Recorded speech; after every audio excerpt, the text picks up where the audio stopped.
Ser Podcast. Bienvenidos a Ser Podcast, bienvenidos a Ser Aventureros. Hoy desde Nueva Orleans, desde Países Bajos, desde Argentina, desde Cantabria y nos vamos a Siberia. Vamos a estar con un tipo impresionante. Miguel Ángel Julián nos va a encantar la historia de sus expediciones y de cómo uno de los nuestros es capaz de hacer las cosas tan increíbles que hace y encima habla ruso, que eso tiene mérito, ¿eh? Y luego también con José Puy Gallego, que vamos a hablar del bosque mediterráneo olvidado, una historia preciosa, un libro maravilloso y muchas cosas más, y el espacio y todo. Es Ser Aventureros. Arrancamos.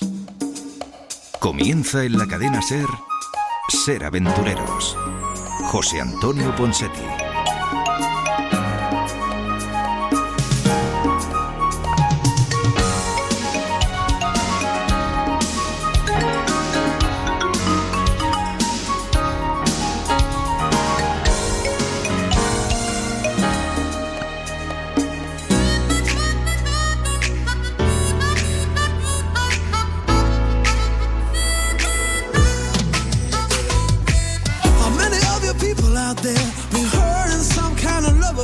And how many times do you swear that you'd never love again?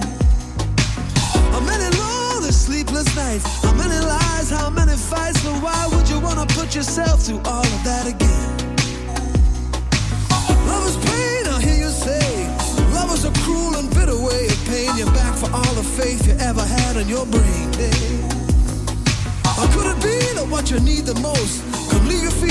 ¿Qué tal estáis, aventureros? Buenos días, bienvenidas y bienvenidos, bien hallados todos. Gracias por sintonizarnos a través de la cadena Ser en Península, en Baleares, en Ceuta y Melilla, en las Canarias. Gracias por hacerlo a través de la 1260, la costa este de los Estados Unidos. Yo estoy un poquito más allá hoy.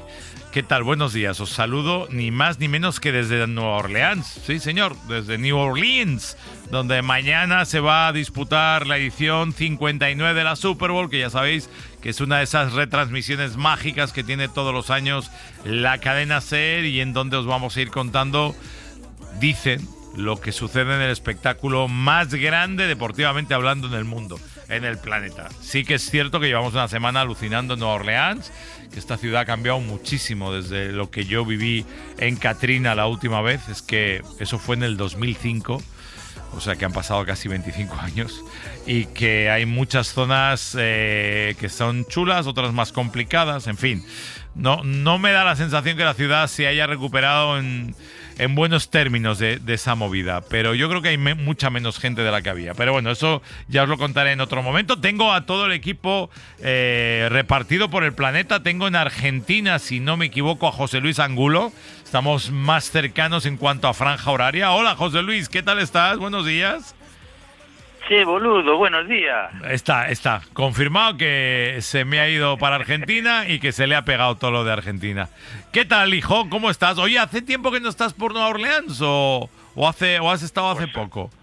No, pues como tú dices, antes del Katrina, o sea, yo todavía antes que tú, una ciudad, pues la verdad es que muy agradable, muy musical, muy europea, ¿no? Pues ha cambiado, amigo, ha cambiado, ya lo verás. Si vuelves por aquí, imagino que... sí, esto ha ido cambiando, sí, sin ninguna duda. ¿Tú dónde estás, en Bariloche? Pues yo estoy en Bariloche, recién llegadito, es una ciudad, ahora hablaremos de ella, pero que ya conocía, tengo buenos amigos acá y es, bueno, una meca del turismo en todos los sentidos, de naturaleza, de compras, de comer, preciosa, algunos la llaman la Suiza de América, a mí no me gustan esos apelativos de la Venecia no sé dónde, la no sé de qué tal, pero en cualquier caso es un lugar único, maravilloso, tanto en invierno como en verano. Se puede cruzar a Chile por una frontera maravillosa que cruza por carreteras, por lagos, así que bueno, una de las mecas del turismo. Y yo antes de continuar quería, Ponseti, darte las gracias. Hombre, y eso por estar en Argentina, por Cuando éramos pilotos, ese libro, un bestseller absolutamente alucinante de Plaza de Janés, que está arrasando de norte a sur y de este a oeste. ¿Por qué exactamente? Pues mira, por ninguna de las dos cosas, que también, pero por ninguna de las dos cosas. Pero no me digas que te han subido el sueldo. No, eso es mentira, Ángel. Eso sí que... Eso es mentira, seguro. No, porque ya, joder, casi me da algo. Buenos días, Ángel Colina, ¿cómo estás? Buenos días a todos, ¿qué tal? ¿Cómo estáis? ¿Por qué me vas a dar las gracias antes de que salude a Chema? Que salude a Angelito. Mira, vamos a ver, hace 2 años estuvisteis, que yo no estuve, en Fallón, esa maravillosa lugar de la Batalla del Ebro. El año pasado tuviste a bien repetir la historia y tuve la oportunidad de participar. Y hoy vamos a enlazar Fallón, esa ciudad española donde se celebró, se desarrolló la Batalla del Ebro, con la Patagonia, donde yo estoy aquí. Y dirán los oyentes, bueno, ¿y qué tiene que ver? Pues bueno, lo voy a decir Fallón, yo, pero ¿qué tiene que ver? ¿Te has vuelto loco o qué te ha pasado? Bueno, pues fíjate, en Fallón tuvimos la oportunidad, como cada vez que salimos a hacer el programa por ahí, a conocer a un montón de oyentes que nos vienen siguiendo desde hace años. Una chica, no recuerdo su nombre, así que le pido 1000 disculpas, tuvo a bien, nos escuchaba, sabe que yo hago cuadernos de viaje en mis viajes y me regaló un bolsito que había hecho ella, que había cosido, maravilloso. Me dijo, toma, para que aquí guardes los cuadernos cuando esté de viaje. Repito, no recuerdo su nombre, vino con su pareja y con sus padres, una chica enternecedora, nos hicimos fotos y desde ese momento yo, todos los viajes que estoy haciendo, mi cuaderno va en esa bolsita. Así que le quiero dar una las foto, gracias. Si una nos foto. Escribe, pues voy a hacer una foto, la vamos a colgar y si nos escribe diciéndonos su nombre, pues ya tendremos, no será anónima para mí. Claro. Y la segunda, otro oyente que nos sigue hace un montón de años, de Madrid, fue a Fallón, nos saludó, nos abrazó, nos dijo que le encantaba, que viajaba gracias a nosotros, se llama Israel San Juan. Hombre, que me regaló un clic ahí que era... Efectivamente, nos regaló a todos un clic de Playmobil, porque bueno, él es fanático y nos regaló uno a cada uno del equipo de Ser Aventurero. Bueno, él comentó, oye, José, pero sin más, sabe que yo me dedico al turismo, trabajo en un hotel, la cadena ABA de hoteles españoles y tal y cual, y oye, tengo un hotel en Puerto Montt, si alguna vez pasas por ahí, pues me encantaría que fueras a conocerle. Bueno, ya sabéis que la semana pasada yo estaba por aquí, por Puerto Montt, y bueno, tuvo a bien pues mandarme a su hotel, conocí al director, así que, bueno, simplemente hemos enlazado Fallón con la Patagonia a través de estos dos oyentes. Mira qué bien, ¿no? Que son Oye, qué bonito. Dos de los muchos más que conocemos en los programas y los que nos hacen sentirnos tan contentos, tan felices y sabedores de que la gente disfruta con el Ser Aventureros. Así que gracias a Israel San Juan por seguirnos sobre todo y gracias a esta oyente anónima que ojalá la semana que viene tengamos un nombre y apellidos. En cualquier caso voy a mandar una foto del cuadernito y la colgaremos en internet. Madre mía, pues muchas gracias, un abrazo enorme. Ya hemos empezado agradeciendo en el minuto 1 y nos quedan muchas cosas por contar y por decir. La primera, saber si hoy Chema estará levantado o estará durmiendo. Hola, Chema. Está vertical. Estoy muy despierto porque estoy en la ciudad de Groningen, en Holanda. Así ¿Anda? que, ¿Y eso? Aquí a estas horas ya está todo el mundo en pie. Pero bueno, hoy está todo el equipo repartido. ¿Y qué haces en Groningen, que en Holanda? Qué curioso. Pues porque mi hijo está estudiando matemáticas aquí en la Universidad de Groningen y he venido este fin de semana a verlo, a visitarlo, y he venido ya varias veces. Esta ciudad es maravillosa, es una ciudad estudiantil, donde 1/3 o más de la población son estudiantes. La Universidad de Groningen es impresionante, es una pasada, es uno de los centros tecnológicos y de formación mejores del mundo, con unos medios brutales, y la ciudad no hay un solo coche, solo bicicletas, canales, todo peatonal. Es una bueno, lo que deberían o que podrían o que deberían ser las ciudades en el futuro, ¿no? Así y escúchame, pero que es una ciudad básicamente universitaria o no, o es la ciudad y que tiene mucha afluencia de universitarios porque está ahí la universidad, entiendo. ¿Cómo es? ¿Es una ciudad grande, pequeña, es un pueblo? Es una ciudad mediana, que no sé, pero que quizás tenga unos 100.000 habitantes o por ahí, quizás un poco más, unos 120, 130.000 habitantes, de los cuales 30 y tantos mil son estudiantes de la universidad. Entonces, una ciudad con mucha historia, muy antigua, con edificios muy antiguos también y tal, y donde como esta universidad es tan potente, pues ahí hay un ambiente juvenil de cafés, de librerías. ¿Es la ciudad que tiene una torre del reloj así como muy típica? No, igual estoy confundiendo. Bueno, es aquí en esta zona de Holanda y de Centro Europa es muy habitual ese tipo de edificios con torres altas, pero sí, aquí hay una de esas torres, una de esas catedrales que le llaman, una iglesia con una torre muy alta y edificios. Hay una mezcla muy muy bien conseguida han logrado muy bien conservar lo antiguo y crear edificios nuevos, pero de una manera muy orgánica, ¿no? Y económicamente, Chema, ¿qué tal? O sea, quiero decir, ¿es cara? ¿Es una ciudad de precios más competitivos porque están tantos universitarios? Pues hace tiempo era cara, pero según se han puesto las cosas en España, ya no lo es tanto. Es decir, no hay mucha diferencia entre cenar o comer en España o en Groningen, por ejemplo, ¿no? Hombre, hay una diferencia que en España se come mejor, eso sí. Pero no es, por ejemplo, los alojamientos, pues son, iba a decir, algo más caro que en España, pero no mucho más caros que en España. Aquí hay problemas porque hay mucho universitario y hay gran demanda pero no es caro. Mi hijo, por ejemplo, claro, ¿qué ocurre, por ejemplo? Pues que mi hijo, por ejemplo, trabaja como otros compañeros suyos, pues trabaja 15 horas a la semana y con ese dinero prácticamente se paga los estudios. Es decir, porque se paga muy bien trabajar en una librería o en un bar. Es bien. Impresionante los sueldos que cobran. Y con eso prácticamente se paga la universidad. No es que tenga una beca, pero al ser de la Unión Europea, pues me cuesta ya prácticamente se lo paga él, 1.200 y pico euros al año. Entonces, no es caro para nada qué bien, tío, qué curioso. Pues nada, hoy desde Nueva Orleans, en Estados Unidos, hoy desde Bariloche, en Argentina, desde Groningen, en Holanda, en Países Bajos, y desde Cantabria, que tenemos a Ángel Colín en Cantabria. Claro, que yo también he tenido que me he desplazado a Santander, una ciudad maravillosa, Cantabria, con todas sus valles y sus mares, en fin. Pero tenía que ver a mis nietos, a Valentina y a Iván, por eso me he tenido que desplazar hasta aquí. Lo has hecho espectacularmente. Oye, por cierto, bien. Dime. Chema, Chema, que sabe de esto conmigo. Venga, que tenemos un montón de invitados. Tenía en su momento un gran equipo de fútbol esa ciudad, Chema. Tuvo en su momento el Groningen, se llamaba. Tú dices Groningen, aquí se decía Groningen. Sí, señor. Madre mía. Bueno, pues Groningen. Muy bien. Groningen. Bueno, sí, no sé dónde está. Yo creo que está en segunda división ahora, Groningen, me parece, ¿no?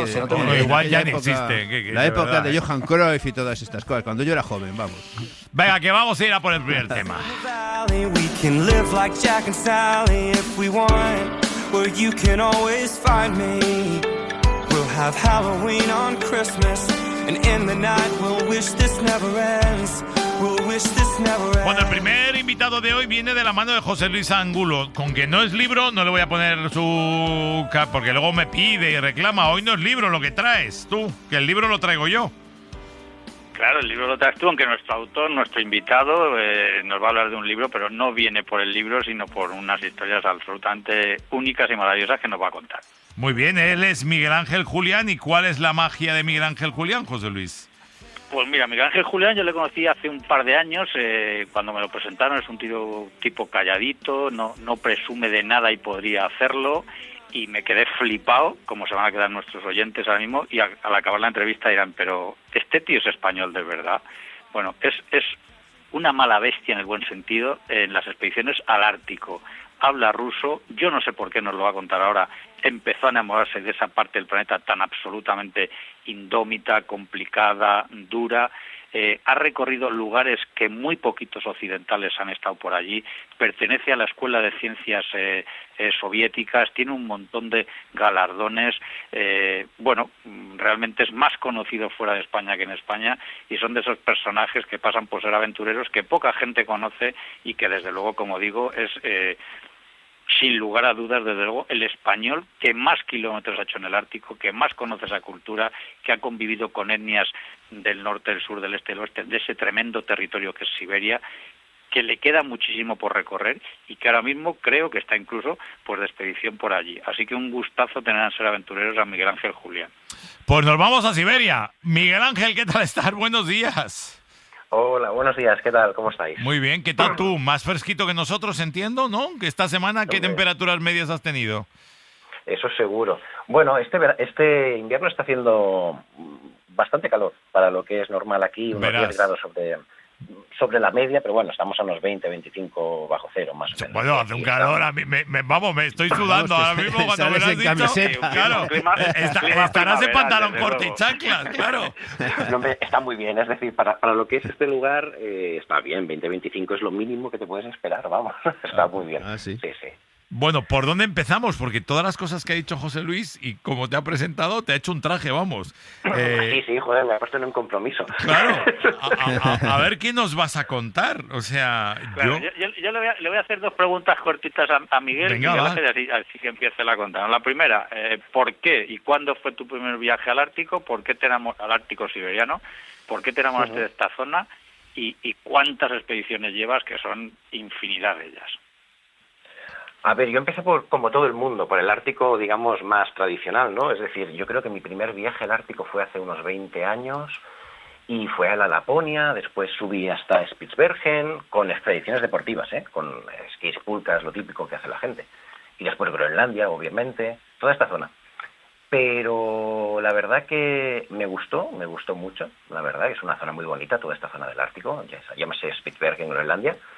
Pero bueno, pues un día... de casualidad, más o menos de casualidad, bueno, yo estudié, mi primera carrera era física, en astrofísica, especialidad astrofísica, y había un eclipse de sol en Siberia. Y bueno, una cosa lleva a otra, total, que me fui para allí, y claro, fue en invierno, entrando el invierno, y claro, yo nunca había estado allí antes, y conocía poca gente que hubiese estado por allí. Y bueno, lo que me encontré me encantó. La verdad es que fue un descubrimiento absoluto.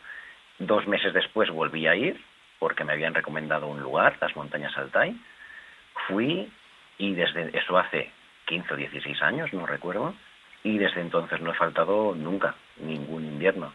Y lo curioso es que mi especialidad es el Ártico ruso, es decir, el resto del Ártico, Ártico americano, Ártico europeo, está muy bien, pero no tiene nada que ver con el Ártico ruso. ¿Pero por qué? ¿Cuáles son las diferencias? ¿De clima, de paisaje, de qué? Yo creo que sobre todo el tema del turismo. Es decir, es que en el Ártico americano, Ártico europeo, hay turismo. Habrá poco, pero hay turismo. Pero es que en el Ártico ruso no hay nada. Es decir, tú vas por el Ártico ruso y, exceptuando quizá la península de Yamalia, que es lo que todo el mundo puede llegar a conocer, y cuando digo llegar a conocer es que vayan algunas decenas de turistas occidentales, no van más, el resto no va ni Dios. Es decir, hay contados con el dedo de la mano. ¿Pero por la situación o por el dinero, por el clima? ¿Por qué? Porque quizá no hay tampoco... porque yo creo que yo no creo que sea por la dificultad, porque no es complicado ir, la verdad, no es complicado. A ver, es un poco más lioso que el resto de árticos, eso es cierto, porque depende de qué zonas necesitas pedir permisos.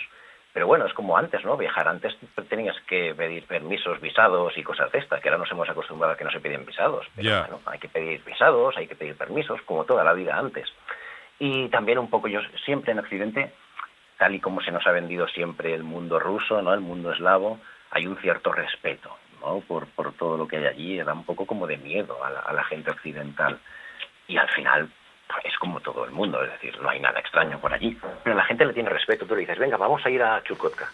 Y hostia, la gente tiene un respeto, además se nota, se lo dices, y tú le dices, vamos a Canadá, y nadie tiene duda, o vamos a Alaska. Claro. Nadie tiene ninguna duda. Pero tú dices, vamos al Ártico ruso, y es otra cosa. Y ya no ahora, yo hablo de hace 10 o 15 años también. Es decir, hay como un cierto respeto por ese mundo.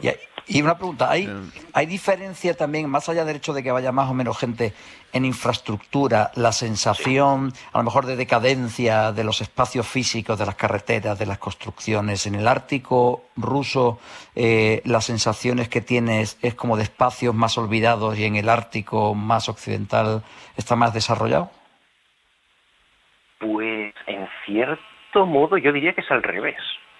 Es decir, mira, yo hace unos años tuve una conversación con un especialista de Groenlandia y me decía, es que claro, en Groenlandia los pueblos que hay allí entre sí no se comunican porque no lo necesitan. Es decir, tú estás en un pueblo de Groenlandia y no tienes una carretera a otro pueblo, no se comunican entre ellos.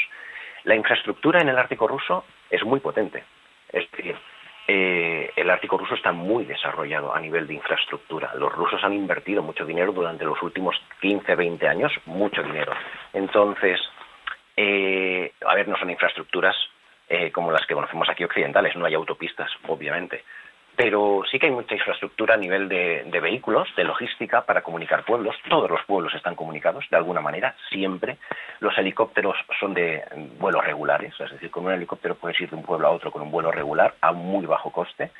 Entonces es relativamente fácil viajar por allí, relativamente fácil. El problema, el idioma, obviamente. Pero bueno, es otro idioma. Igual que aprendes inglés, pues tienes que aprender el ruso para poder comunicarte por allí. ¿Te costó mucho o qué? ¿El ruso? Sí. No, y mira que yo soy de ciencias. A mí las lenguas se me dan fatal. Pero al final, con un ruso básico que puedes aprender en 6 meses, no hace falta mucho más. Es decir, con que te sepas comunicar, te entiendan, ya es suficiente. Ellos te ayudan en todo. Es decir, no hace falta que hables un ruso perfecto. Y si no tienes el Duolingo, ¿no? No lo he utilizado nunca, la verdad. Pero bueno, es que además hoy en día tienes un montón de aplicaciones. Con lo cual, claro. No hay Internet, hay en todos los lados. Hoy en día Internet, aunque sea vía satélite, lo encuentras en todas las localizaciones prácticamente. O sea que eso no es un impedimento para nada. Yo creo que es más la barrera mental que tenemos aquí en Occidente respecto a ese mundo que cualquier otra cosa. Qué bueno. Miguel Ángel, dos preguntas. No. La primera, haz José Luis y luego te tiras tú, Ángel. Venga, dime, José Luis. La primera, decíamos antes que al lado ruso no lo ratificas ahora, eres reconocido por las autoridades soviéticas como un erudito en el Ártico ruso, perteneces a diferentes sociedades, etcétera, etcétera, y eso te da un pedigrí. Y cuéntanos alguna de esas, porque tú decías que es fácil llegar al Ártico. Bueno, yo te he oído, he estado contigo, hemos charlado y bueno, no es tan fácil. Cuéntanos alguna de esas expediciones en las que tú, cuando estabas allá, has dicho, bueno, ¿y cómo salgo yo ahora de aquí? ¿Y quién me mandó meterme en esa expedición? Porque sé que algunas de esas has dicho, bueno, o salgo ahora, o salgo dentro de 2 meses, o dentro de 6, o quizás al año que viene. Así que cuéntanos, ¿y por qué eres tan reconocido por, digamos, la ciencia rusa? A ver, bueno, ahí hay 2 preguntas, ¿no? Entonces, bueno, la primera es, sí que es verdad que a mí me sorprendió en su día, es decir, digamos que ya no es el mundo soviético, ni mucho menos, pero el mundo ruso actual da mucho caché al tema científico todavía, muchísimo. Es decir, si tú haces alguna tarea científica por allí, sea de cualquier ciencia que sea, te lo reconocen mucho. Entonces, son ellos mismos los que te contactan a ti. Yo nunca contacté con ninguna institución rusa para nada, para ser miembro ni para nada. Son esas mismas instituciones las que cuando ven que tú estás por allí y conocen tu historia, se encargan de contactar contigo y se interesan porque vayas a verlas y les expliques lo que haces.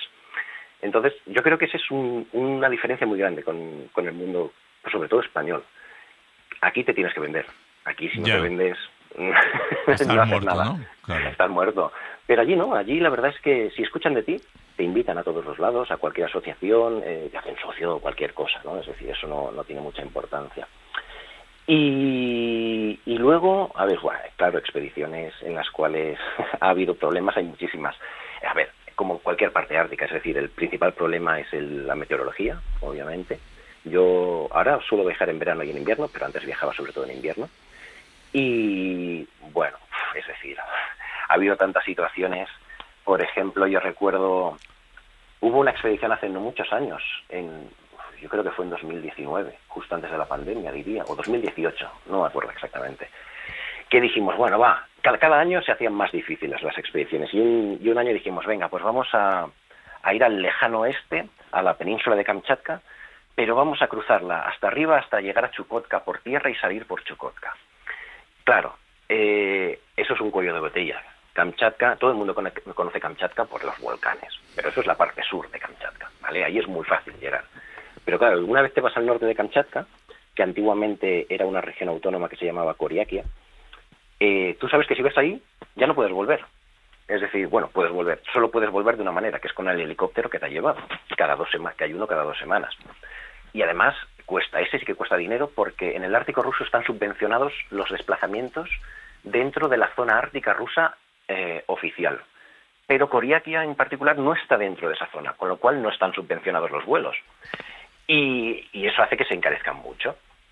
Pues bueno, estábamos allí, hacía una meteorología horrible, muy mala, muy mala, y tardamos muchos días en poder tomar el helicóptero, y una vez lo tomamos dijimos, bueno, si lo tomamos, no podemos volver atrás, porque ni nos da tiempo, ni tenemos el dinero como para poder coger el helicóptero de vuelta al sur, y lo tomamos. Y aquello fue un desastre, aquello fue un auténtico desastre porque la meteorología no cesó ni un día para nada, es decir, íbamos de pueblo a pueblo, nos pasábamos, yo qué sé, una semana, 10 días en cada pueblo hasta que alguien nos recogía en moto de nieve y nos llevaba al siguiente pueblo. Los permisos de Chukotka, que en Chukotka es zona militar y se necesitan permisos, estaban caducados, nos habían caducado. Llegamos a Chukotka sin permisos. Bueno, fue una historia terrible y yo recuerdo... ¿Y os dejaron entrar siendo militares, zona militar y todo eso? Bueno, pero ¿qué van a hacer? Es decir... Claro, ¿qué hacemos con estos tíos aquí? ¿No? Claro. Además... Les echamos, pero ¿cómo les echamos? Vamos, echarle de que echarle, pero está la cosa como para echarles ya, claro. Claro, de hecho, el compañero que iba conmigo me decía, bueno, si nos deportan mucho mejor, porque ya nos deportan y nos llevan a Moscú, perfecto. Claro. Es decir, eso no hay problema. Pero bueno, ellos los mismos militares saben que la meteorología que ha hecho durante esos días, es decir, son plenamente conscientes. Hombre, cuando les dices que has llegado por tierra desde Kamchatka, te miran como si fueses un extraterrestre. Pero bueno, ellos saben la meteorología que había, es decir, no hace falta explicar mucho para que ellos se den cuenta que lo que decimos es verdad. Entonces, bueno, nos dejaron entrar y tal, pero bueno, fue una expedición que la verdad, ahí, poco después fue la pandemia aquí, sí. y yo recuerdo que todo el mundo se quejaba de estar confinado en casa, tal. ¡Guau! Eso sí que fue un confinamiento. Yo recuerdo estar en un poblado y yo no veía el fin. Yo pensaba y digo, no sé, yo voy a encontrar un trabajo en este poblado porque yo no veía cómo salir de aquel poblado. Es que era imposible. Joder. Y paseábamos cada día por la calle, volvíamos a la habitación que teníamos, no podíamos hacer nada. Es decir, allí no tenías ni tele, ni internet, que tampoco había. Era un confinamiento en toda regla. Eso pero sí que a lo bruto, era más una cárcel, más que un confinamiento, era una cárcel, pero bueno, qué bárbaro. Bueno, sí, pero bueno, luego la gente del poblado muy bien, ¿eh? O sea, ya, la verdad es que lo pasamos muy bien. Ángel, ¿qué querías preguntar? Sí, yo quería preguntarle a Miguel Ángel, pues que habla mucho de la meteorología, ¿no? Y de esas bajas temperaturas. ¿Cómo se organizan los ciudadanos en las diferentes zonas? Porque supongo que no todos estarán igual en las ciudades, ¿no? Para aguantar esas temperaturas y para afrontar ese invierno tan fuerte y tan frío. Y otra cosa que siempre me ha llamado la atención, que supongo que tú habrás visitado, que son los gulags, ¿cómo esa gente pudo aguantar esas temperaturas también en las condiciones en las que estaban, ¿no? A ver, la infraestructura está adaptada, obviamente. Casi toda la zona de Siberia es permafrost. Entonces, la infraestructura de los edificios está adaptado. Normalmente tú vas por la calle de las ciudades o pueblos y los edificios, tú siempre ves que los edificios por abajo tienen como un hueco, que es para que, por si se mueve o se caen, pues bueno, que aguante, ¿no? Es decir, como es zona de permafrost, tienen que hacerlo así. Con lo cual la infraestructura ya está adaptada, está completamente adaptada al permafrost. El frío, bueno, allí no tienen problemas de calefacción. Es decir, la calefacción es central. De hecho, tú tienes... Una cosa curiosa es que por lo que lo pasas mal allí, más que por el frío es por la calor. Porque como es calefacción central, tú cuando vas a un edificio, a una casa, a un apartamento de alguien o donde tú estás, tú pasas una calor tremenda. Una de las cosas que peor llevo, el calor que hace dentro de los pisos. Es insoportable, sudar. Vamos, de hecho abres las ventanas para que aquello compense un poco, porque si no dentro de los apartamentos es que es insufrible la calor que hace. Y luego ya si hablamos de los poblados más remotos, los nómadas o poblados ya muy, muy remotos, pues bueno, son muy estoicos, es decir, es que están acostumbrados a ello. Para ellos, y es cierto que si no hace viento, el viento es el peor enemigo que hay, pero si no hace viento, si hace 30, 40 grados bajo cero, no pasa nada. Es decir, te abrigas tú eres un cachondo. Y ya está. No pasa un nada. optimista. Claro, hace un frío, pero no pasa nada. Yo tengo un amigo noruego que hace muchos años me decía, no hay malas climatologías, sino malas vestimentas.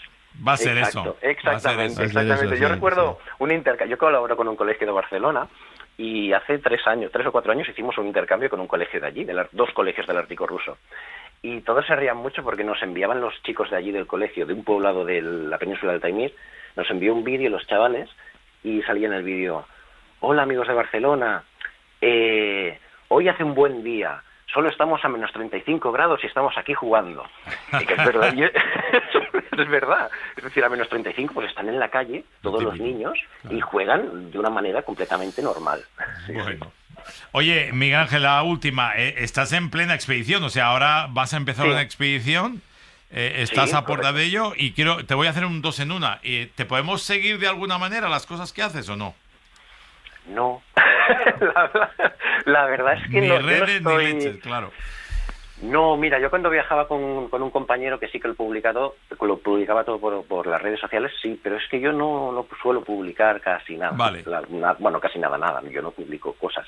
Entonces, seguirme es complicado, la verdad. Y lo que te decía, ¿estás a punto de empezar qué expedición?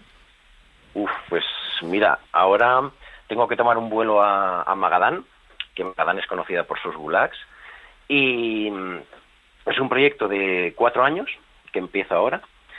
La idea es hacer una investigación antropológica sobre la fiebre del oro que hubo en la región del Kolimá. El Kolimá es un río importante de Siberia, y ver, porque eso sucedió hace casi 100 años. En el año 1928 fue la primera expedición al Kolimá para encontrar oro, con lo cual de aquí 3 años se cumplirán 100 años.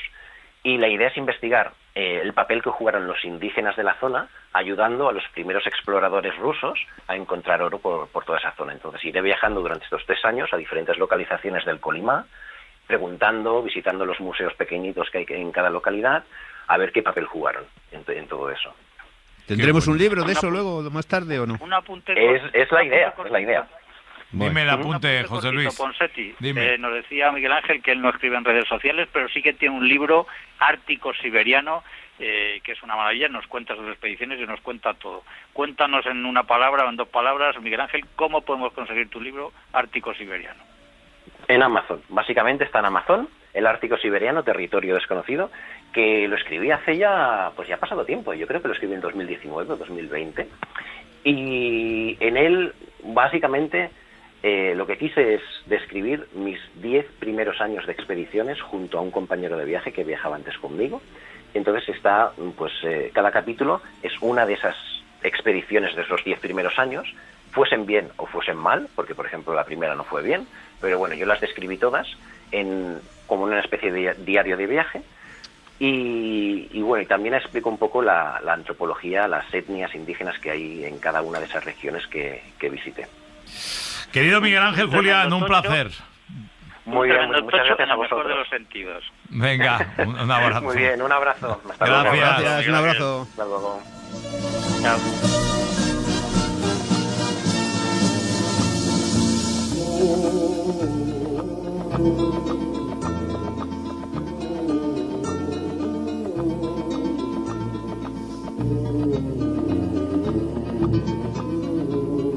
Ser Historia con Nacho Ares. Vamos a hablar del Papa Luna, vamos a viajar a ese momento a caballo entre el siglo XIV y el siglo XV. Dio origen a una frase, ¿no?, que se ha reiterado a muchísima gente, el permanecer en tus 13, que se caracterizó por ser una persona muy inteligente, muy contumaz, muy cabezota, que vivió una época convulsa, protagonizar el gran cisma de Occidente, ¿no?, donde por una parte Roma y los estados italianos disputaban quién tenía que ser el Papa y por otra parte el Reino de Francia quería el suyo, pues es lo que hizo que durante un tiempo hubiera 2 papas, incluso hubiera 3 papas también. Las curiosidades, misterios y enigmas de la historia en Ser Historia con Nacho Ares. Siempre que quieras en Ser Podcast.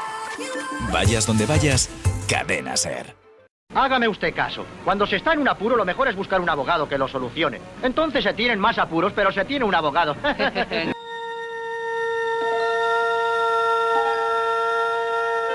El espacio, la última frontera. Hasta alcanzar lugares donde nadie ha podido llegar. Querido Javier Gregory, ¿cómo estás? Buenos días. Muy bien. Estabas flipando con el Pues entrevistado sí, de Siberia, ¿verdad? Parecía... Un español que habla ruso y que tenga expedición en Siberia es una cosa rara como tus astronautas. Sí, sí. A mí me sonaba esa magnífica película que se llama Der sur Salah. Hombre, que es magnífica, que además está basada en hechos reales y de hecho me leí las memorias del expedicionario que se encontró con este indígena y siberiano que vivía en contacto permanente con la naturaleza y que le descubrió un montón de rincones y al que le debió la vida porque vino una ola de frío durante la noche y se salvaron por un truco que no voy a desvelar de Der sur Salah, ¿no? De este una película maravillosa. mongol que salvó a unos expedicionarios rusos a principios del siglo XX. Magnífica. ¿A dónde me llevas? Pues mira, os llevo a los inicios del sistema solar y de la Tierra, porque científicos japoneses acaban de detectar los 5 elementos básicos para la formación de la vida en la Tierra en muestras traídas a nuestro planeta desde un asteroide que se llama Bennu. Esto, según la revista Nature, corrobora una de las grandes teorías ahora mismo cosmológicas, que es que el choque de asteroides hace miles de millones de años contra la Tierra, contra una Tierra primigenia, es lo que trajo los elementos químicos que luego permitieron pues la formación de la vida en la Tierra, algo, una carambola que ahora es única y que ha terminado pues generando a los propios seres humanos. Pero que puede haber pasado en otros lugares. Claro, ¿no? Esto es lo bonito, es que hay muchísimos asteroides, miles de asteroides, en miles de sistemas solares parecidos al nuestro, con estrellas muy parecidas al Sol. ¿Ves cómo van a existir los ovnis y todas Con estas lo cosas? cual, Tú sí, que eres un hombre de poca fe. No, lo que necesito son pruebas. Como decía Albert Einstein, que en paz descanse, afirmaciones contundentes como la existencia de extraterrestres necesitan pruebas muy contundentes o pruebas muy grandes. Y hasta ahora no tenemos esa prueba. Esto sí que demuestra que la vida a la Tierra, y de hecho incluso el agua, pudo venir por el choque de estos asteroides o incluso de cometas, ¿no? Y esto lo demuestra, hay que demostrarlo, lo ha demostrado un equipo de científicos de la Universidad de Hokkaido en Japón, con la mayor muestras de asteroides que trajo una nave espacial de la NASA, la Osiris-Rex, a la Tierra hace un par de años y que todavía la siguen analizando. Bueno, pues ya veis las historias que nos trae hoy nuestro hombre del espacio. La semana que viene más. Venimos del espacio, somos polvo de estrellas y ahí me quedo. Y en polvo de estrellas nos convertiremos. Un abrazo enorme. Hasta luego. Cambiamos la página. A ver.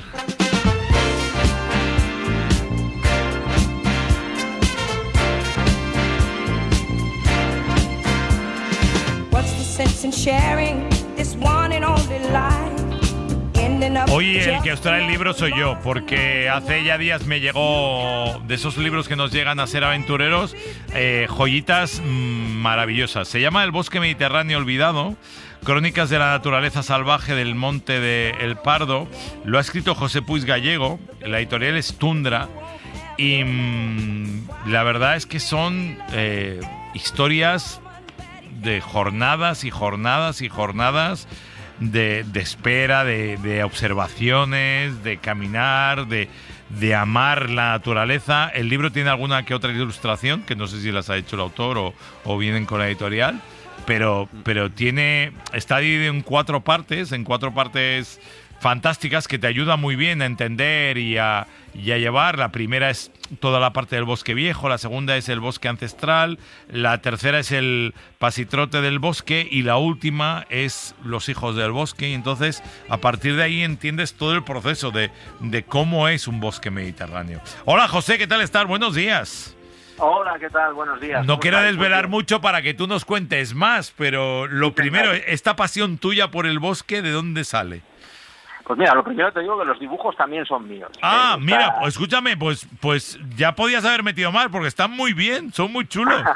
Sí. No cabe, es que entre el texto, los dibujos y todo se hace, pero bueno, sí. Oye, pues mira, la pasión mía me viene desde que era un niño. Yo desde que era un niño me encantaban los animales y la moldeé un poco Rodríguez de la Fuente con sus programas y demás, y luego pues yo iba mucho al campo y vivía, cuando era pequeño, en una urbanización que en aquel tiempo era todo campo, ¿vale? Era la urbanización de La Moraleja, que entonces era muy distinta ahora. Yo, alrededor de la casa de mis padres, era todo campo y estaba lleno de perdices, de conejos, de patos salvajes, azulones, etcétera. Y yo salía todos los días al llegar del colegio con mi perra pastor alemán, con 12 años, con 13 años, cogía mi bocadillo y me iba al campo. y me pasaba 1 hora por allí con la perra, viendo de todo, viendo liebres, perdices, conejos. Los fines de semana igual, me levantaban tempranito y hasta la hora de comer estaba en el campo. Entonces acabé conociendo todo aquello, pues como el que conoce a los animales los conocía, como el que conoce a sus vecinos, ¿no? A las bandos de perdices, a donde estaban los conejos, donde criaban las lechuzas, etcétera, etcétera, ¿no? Y todo eso llegó un día, y ya voy enlazando con el Monte del Pardo, con ese bosque mediterráneo olvidado. Todo eso, pues un día, cuando ya tenía 15, 16 años, pues ocurrió que me llegó, compré una revista, en concreto era la revista Periplo, una vieja revista de aventureros también, de viaje, etcétera, de naturaleza, de fotografía, que solía comprarla todos los meses, y allí había un artículo sobre el Monte del Pardo. Y descubrí en ese artículo que ese monte había estado unido a la dehesa de la Moraleja en tiempos pasados. Y yo dije, pues tengo que ir a ver ese monte, porque tengo que conocer cómo era este sitio mío, cómo era en tiempos históricos, cuando cazaba por allí Carlos III y demás.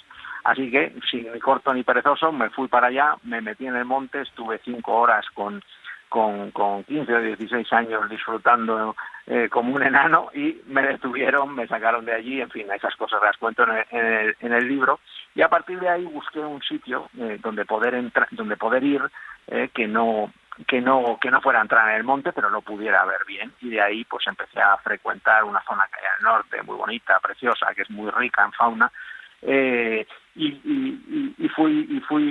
iba con mis perros allí hasta que se murieron mis perros, y entonces dejé de ir, porque me daba un poco de pena ir sin mis perros, hasta que en el año 2015 decidí volver. Y fue como una aventura, es un viaje permanente en el que voy los fines de semana, voy el domingo, ahí cambia mi vida, el fin de semana me levanto a las 4:30, a las 5, salgo de casa, camino del monte con mis prismáticos, da igual que haga frío, que nieve, que haga viento, que haga calor, y acabé reconociendo, igual que hacía cuando era pequeño al lado de mi casa, a los animales, a las águilas imperiales, las parejas, los azores, los búhos reales, las nutrias, las cigüeñas negras, pues igual como si fueran los vecinos de una barriada. Y ese es el camino. En ese camino, además, pues conocí a los guardas, me hice amigo de ellos, a la gente de patrimonio, y ellos mismos al final me consiguieron permisos para entrar al monte, para contar esta historia, para escribir el libro. Conseguí permisos también en determinadas fincas de los alrededores, y esa es la historia. Y el objetivo del libro es conseguir que la persona que lo lee me acompañe, venga conmigo, que sienta como si está dando un paseo por el monte conmigo, y voy explicándole y vamos viendo todas esas cosas, la vida de los animales, etcétera. Ese es un poco el origen y la evolución de toda esta pasión mía, que me tiene loco y que me ocupa muchas horas, porque entre investigar, ir al monte, escribir, dibujar, etcétera, pues bueno, me consume muchas horas, pero son unas horas que las disfruto enormemente. Como digo yo, si me las tuvieran que pagar, no habría dinero en el mundo para pagarlas, es pura emoción. Qué bonito. Hablamos hace poquito con el anterior invitado, que bueno, un español que hace expediciones por Siberia, y ahora hablamos contigo que se monta sus aventuras aquí casi en el jardín de casa, es decir, sin quitar mérito a uno ni a otro. A veces la aventura la tenemos, como tú decías ahora, pues a la puerta de casa. Pues fíjate, te voy a contar una cosa al respecto de eso. Mira, yo durante muchos años, con esta pasión mía, también, y a través de los libros de Rodríguez Lafuente, yo me enamoré de otro sitio, que era el Serengeti, ¿vale? Y durante muchos años hice muchos viajes al Serengeti, y fui en todas las estaciones del año, al Mara, al Ngorongoro, al Serengeti, y escribí un libro también de eso. Pero, ¿qué ocurrió? Que un día me di cuenta, eso está muy bien, y la verdad es que son aventuras fascinantes, pero un día, claro, ya me casé, y hay que pagar la hipoteca, ya no se pueden hacer los viajes como uno quiere, y con pasarte un mes entero en el Serengeti, ¿sabes? Tú solo, aislado del mundo. Entonces, descubrí una cosa, que se pueden hacer viajes también mucho más cerca de casa, ¿vale? Y que además ocurre otra cosa, que también he descubierto, que al final, aquí, en el Monte del Pardo, en los bosques de Madrid, el masái soy yo, ¿sabes? No dependo de otros para ver las cosas, es otra forma de aventura, pero es una aventura también apasionante, porque al final no solo es donde vayas, sino el viaje para llegar allí, el viaje permanente de poder ir todos los fines de semana, de ir viendo cómo van cambiando las cosas, cómo viven los animales, sus venturas y desventuras, los combates entre las águilas, cuando unas triunfan y otras pues no les va tan bien, el por qué ocurre todo eso. Todo eso es una cosa que, claro, tienes que estar muy cerca. Entonces, al final, yo un día que en aquella aventura del Serengeti, que nunca olvidaré, del Serengeti y del Mara, pues hubo un momento que me dije, oye, o me quedo a vivir aquí ya, o me vuelvo a España. También me encantaba el bosque mediterráneo, con lo cual, pues digamos que cambié una cosa por otra. Una aventura más doméstica, pero no menos aventura. Una aventura, además, en la que viajo en el tiempo, porque como tú muy bien has dicho, hay una parte del libro que es recrear toda la historia. Cuando uno piensa en el Monte del Pardo, dice, ¿cómo es posible? Sobre todo cuando has ido allí, lo has visto por dentro, dices, ¿cómo es posible que se conserve un sitio así? Que además está rodeado por un muro que parece de cuento, al lado de una de las capitales más pobladas de Europa. ¿Cómo es posible eso? Entonces haces, no solo haces el viaje ese de ir a verlo, de conocer a los animales, los lugares, etcétera, sino que haces un viaje en el tiempo también. Te metes en los archivos de Palacio, te metes en bucear en los libros, un trabajo de gabinete, y vas descubriendo pues cómo fue en tiempos, que es apasionante también saber cómo fue el ecosistema del Arco de Guadarrama en tiempos históricos, cuando llegaron los árabes y fundaron la población de Madrid. Incluso te sorprendes al ver que a lo mejor Madrid, sin el Monte del Pardo, no hubiera sido Madrid, no hubiera sido la capital de España. Algún historiador diría, hombre, tampoco es para tanto, pero seguro que tuvo algo que ver. Yo en los archivos he descubierto, por ejemplo, que he tenido en mis manos un legajo de puño y letra de Felipe II que decía, holgado estoy de que el monte esté tan verde y tan bien conservado. A lo mejor si los reyes castellanos que conquistaron Madrid y después Felipe II, etcétera, no hubieran podido cazar allí, no se hubieran encontrado con ese ecosistema llano donde se podía cazar, donde llegabas a la sierra, donde había osos, lobos, quebrantahuesos, etcétera, pues a lo mejor no hubieran puesto la capital del reino aquí, la hubieran llevado a Toledo o la hubieran dejado en Valladolid. Claro. Y bueno, ¿qué pasó? Hubo otros momentos en la granja, en otros lados, sí. Exactamente, sí. Entonces, bueno, pues es un viaje en el tiempo para descubrir todo eso.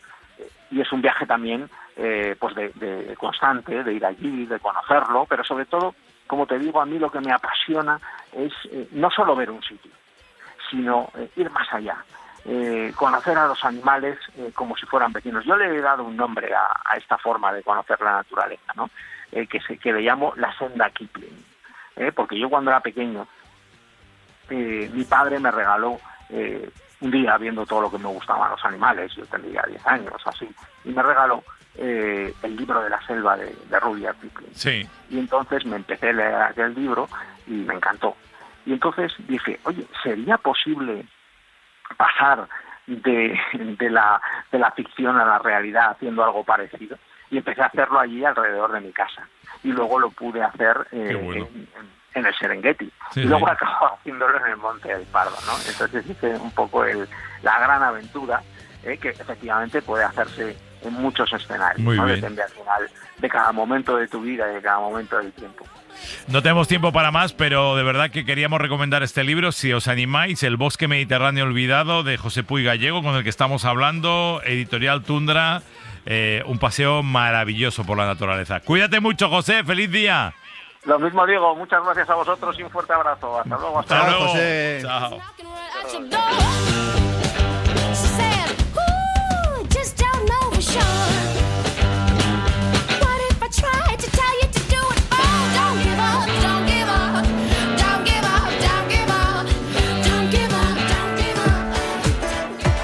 El humor está en la SER. A ver la anécdota de un abuelo que le dijeron venga en ayunas al hospital y le apuntaron en un papel tan solo 1 o 2 galletas y el abuelo entendió 102 galletas. ¡Oh, no! Y llegó llorando el hombre y dijo, solo he llegado hasta las 60 y tantos, no podía. Cadena SER, la radio con mejor humor. Es usted abogado, ¿verdad? Ajá. Me han dicho que es un gran abogado. ¿Quién fue? Mis clientes no. Los últimos los ahorcaron este mes. No todo es mentira. Con Chema Rodríguez y todo su equipo. 4 minutos mágicos tienes, querido Chema, y todo tu equipo para contarnos hoy, o para llevarnos hoy a otro lugar mágico. Venga, pues voy a llevar... ¿Qué pensarías si te dijese que os voy a llevar a un volcán artificial? ¿Vale? Probablemente la idea que tenemos de los volcanes pues suelen ser una estructura geológica, que por lo general suele ser una montaña, y de la que sale pues lava y gases que provienen del interior de la Tierra, pero de forma natural, ¿no? Pues claro. Os voy a llevar a un volcán artificial, un volcán que ha provocado el propio hombre, pero el ser humano, pero de forma accidental. Y esta historia comienza en 1971, cuando en unas obras de prospección de gas, unos geólogos soviéticos vieron cómo su equipo y sus tiendas de repente eran tragadas por la Tierra accidentalmente, y veían cómo se hundían, y de repente descubrieron pues una cueva subterránea llena de gas natural, y temiendo que el cráter pues ocasionara el escape de gases y tal y cual, lo que decidieron fue prenderle fuego, pensando que se extinguiría en algunos días. Bueno, pues eso fue en el año 71, y más de 50 años después, aquello que hicieron fue crear un volcán. Empezó aquello a arder, no ha dejado de arder en 50 años, se ha intentado apagar en numerosas ocasiones. Os he mandado fotos para que lo veáis ahí en el chat. Se llama la Puerta del Infierno. Está en Turkmenistán, ese país que el otro día no podías, te costaba pronunciar, y que no voy a intentarlo por si acaso. Y que está como a 260 kilómetros al norte de Ashgabat, que es la capital de Turkmenistán, en un desierto que es el desierto de Karakum, que ocupa más o menos 3/4 partes del país. Y esto se ha convertido en uno de los atractivos turísticos más importantes del país. Ahí no es fácil llegar allí tal y cual, pero bueno, han puesto un campamento, se puede llegar hasta el borde tal, y se observa como si fuera un auténtico volcán de verdad, pero en realidad es producto de un accidente. Ahí Oye, ¿viste las fotos? ¿Viste las fotos? Sí. Acercarse al borde parece peligroso, ¿no? Vamos. Y no es pequeño, es decir, me refiero que no es que hicieran un agujerito. Estamos hablando de que tiene 70 metros de diámetro y 30 metros de profundidad. Es decir, tú te acercas al borde y es como si estuvieses en la boca en el cráter de un volcán. Y yo la verdad es que no conocía este sitio, y cuando buscando sitios que no conocía, se me he encontrado esto, digo, mira, esto para mi subsección, que forma parte de la sección. Me parece muy bien, y con ello vamos a terminar este Ser Aventureros, porque ya no hay tiempo para más. Hoy, insisto, desde Países Bajos, desde Santander, desde Argentina, ahí Bariloche, desde Nueva Orleans. La semana que viene a ver por dónde andamos todos. Te vas a pillar la hamburguesa, ¿no, Ponseti? Hombre, eso dalo por hecho. ¿Cómo se llama el país este del que he hablado yo, Turqués? Sí, te lo digo la semana que viene. Pero acaban... Están todos. Están todos. Sí, pero se han hecho un volcán falso y todo, ¿no? Bueno, tú ten cuidado que estás en territorio de Trump. No, normal están. Bueno, yo me voy a ver si salgo vivo de estas. Un abrazo enorme, Ángel. Gracias, José Luis. Hasta chao. La próxima semana, Chema. Queridas, queridos, sed felices.